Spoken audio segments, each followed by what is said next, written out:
Hello, happy Easter. Today I'm gonna share with you some ideas and things that I wish I had known when I did my PGCE. I've got a full list for you. Let's have a look. The first one is embrace the learning curve. It's about giving yourself time and accepting that you won't have the answers to everything. Explore new ideas, developing things, learning from others. Stay calm and patient because you will learn as you go along. Trust the process. Second one, keep your lesson simple and clear. It's not about having many different slides with plenty of information, about having many different colors and animations. It's about keeping the learning simple for the students so that when you explain something, your slides match what you are saying and it's clear and relevant to the students. Third one, prioritize relationships with students. They are the best mentors that you will have.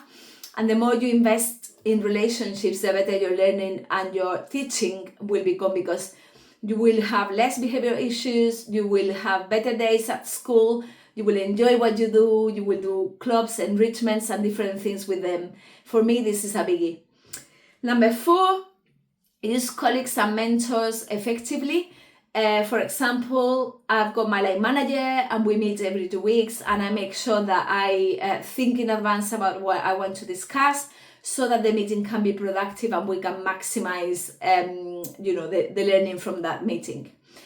Number 5, ask for CPD opportunities. You know that every school has some funding to cover these things. For example, I am doing a CPD very soon after Easter. And I know I could pay for it myself, but I suggested it to the school and said, I'm interested in doing this. And actually they said, yes, why not? We'll pay for it. So, it's about asking for things. And if you explain why you want to do them, in most cases, schools say yes. And it's that idea of continuous professional development. So being curious, exploring, learning new things, and applying everything you learn to your own teaching and mentoring, leadership, and everything you do. Next one, I was going to say number whatever, but I've lost track. Next one is protect your well-being.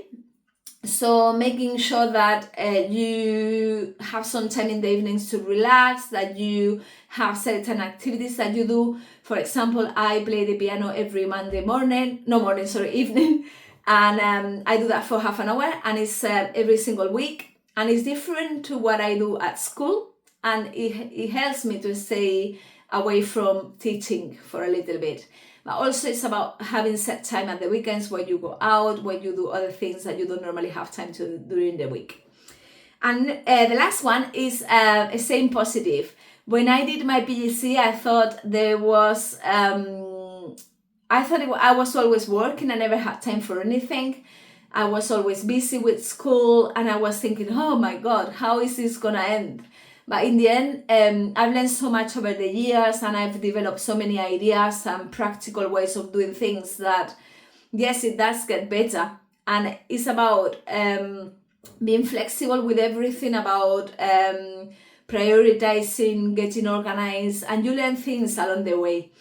So keep going, and if you have just finished or are about to finish your teacher training, these are some ideas I hope will help you. See you soon. Gracias.